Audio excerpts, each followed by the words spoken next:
Viewers, I doctor SVK Lal welcome you all in my YouTube channel. मेरे YouTube channel में आपका बहुत बहुत स्वागत है। अभी हम लोग पढ़ रहे हैं वेक्टर और स्केलर क्वांटिटी पर। इससे पहले एक वीडियो या इससे ज़्यादा भी वीडियो हम अपलोड कर चुके हैं। आज हम आपके लिए लेकर के आए हैं डिफरेंट टाइप्स ऑफ वेक्टर।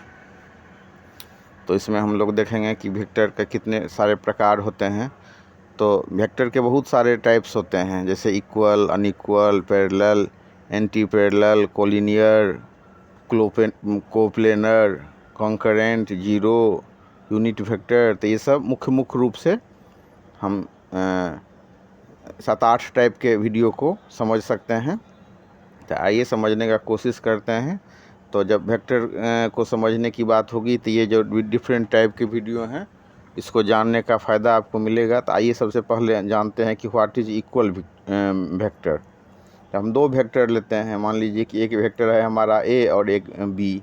तो उसका जो मैग्नीट्यूड और डायरेक्शन अगर दोनों सेम होगा तो दोनों वेक्टर को हम परस्पर क्या कहेंगे, तो इक्वल वेक्टर कहेंगे। When we are taking two vectors and the magnitude as well as the direction both is equal to each other. Suppose we have a vector A and another vector is B, and magnitude as well as direction of A and B is same, then we may say A and B is equal to each other, और vector A is equal to vector B. अब इसके बाद हम आते हैं unequal vector. तो इसमें या तो मैग्नीट्यूड डिफरेंस हो या डायरेक्शन डिफरेंस हो या दोनों ही डिफरेंस हो। इसके बाद हम आते हैं पैरेलल वेक्टर। तो पैरेलल वेक्टर में क्या होता है कि दो वेक्टर हम लेते हैं। मान लीजिए कि एक वेक्टर है हमारा ए और दूसरा वेक्टर है हमारा बी, और दोनों ही जो मतलब वेक्टर होगा उसका डायरेक्शन सेम होगा और दोनों के बीच में जो एंगल होगा वो 0 डिग्री होगा। तो इस तरह से हम पैरेलल वेक्टर को समझ सकते हैं। सबसे पहले आप दो पैरेलल लाइन खींच लीजिए। दो पैरेलल लाइन कब मिलेंगे, तो दो पैरेलल लाइन जो है अनंत पर मिलेंगे, यानी कि कभी नहीं मिलेंगे। तो इस तरह से हम पैरेलल वेक्टर को समझ सकते हैं। दोनों के बीच में एंगल कितना होगा, तो दोनों के बीच में एंगल होगा 0 डिग्री। तो हम लिख सकते हैं कि थीटा इज इक्वल टू 0। अब इसके बाद एंटी पैरेलल वेक्टर, देखने में दोनों सेम ही जैसा लगेगा, लेकिन हम देखेंगे कि डायरेक्शन चेंज हो जाएगा।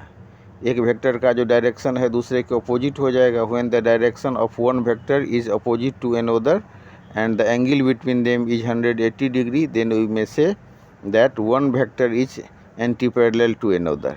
अब इसके बाद हम लेते हैं कोलिनियर वेक्टर। तो कोलिनियर वेक्टर क्या होता है कि सेम लाइन में आने वाले vector. If we have two vector, suppose the one vector is A and another vector is B and both A and B comes in the same line, then it is supposed to be the collinear vector. इसके बाद हम आते हैं coplanar vector. तो same plane में पड़ने वाले ये वेक्टर होते हैं। तो एक तल में अगर हम देख रहे हैं कि AB वेक्टर है, BC वेक्टर है, CD वेक्टर है, ये सब तीनों एक ही तल में हैं, तो हम कह सकते हैं कि ये कोप्लेनर वेक्टर है। अब कंकरेंट वेक्टर पर चर्चा करते हैं कि एक्टिंग एट सेम पॉइंट। अब एक यहाँ पर हम देख रहे हैं कि F1, F2 और F3 3 फोर्स है, और एक पॉइंट हम मान लीजिए कि O लेते हैं और एक F3 फोर्स से इसको हम खींच रहे हैं।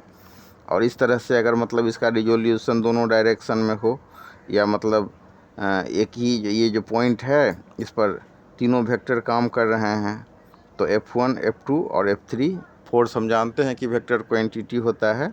तो एक पॉइंट अगर हम O लेते हैं जिस पर कि तीनों ही फोर्स काम कर रहा है, तो ये कंकरेंट वेक्टर होंगे। अब इसके बाद आते हैं जीरो वेक्टर। तो जीरो वेक्टर क्या होता है कि जिसका मैग्नीट्यूड 0 हो। When we are taking a vector whose magnitude is 0, then it is said to be the zero vector. अब जीरो वेक्टर को हम किसी वेक्टर में जोड़ेंगे तो वही होगा, जैसे A जोड़ 0 तो 0 होगा। और अगर दो वेक्टर है A और B, और दोनों का अगर हम A क्रॉस B बराबर 0 हो, तो हम कह सकते हैं कि मतलब ये दोनों वेक्टर एक दूसरे के पैरेलल होंगे। अब इसके बाद हम यूनिट वेक्टर पर चर्चा करते हैं। यूनिट वेक्टर को हम XYZ एक्सिस पर दिखाते हैं IJ के रूप में, और इसका कुछ है वन वैल्यू, इसका एक वैल्यू होता है, और इस तरह से हम इसको समझ सकते हैं। अब इसके बाद हम चर्चा करते हैं निगेटिव वेक्टर। तो magnitude same but direction opposite होगा। दो वेक्टर हम लेते हैं और एक वेक्टर दूसरे के निगेटिव कब होगा, जब मैग्नीट्यूड सेम हो। अब सपोज कीजिए कि दो वेक्टर हम लिए, एक है ए और दूसरा है बी।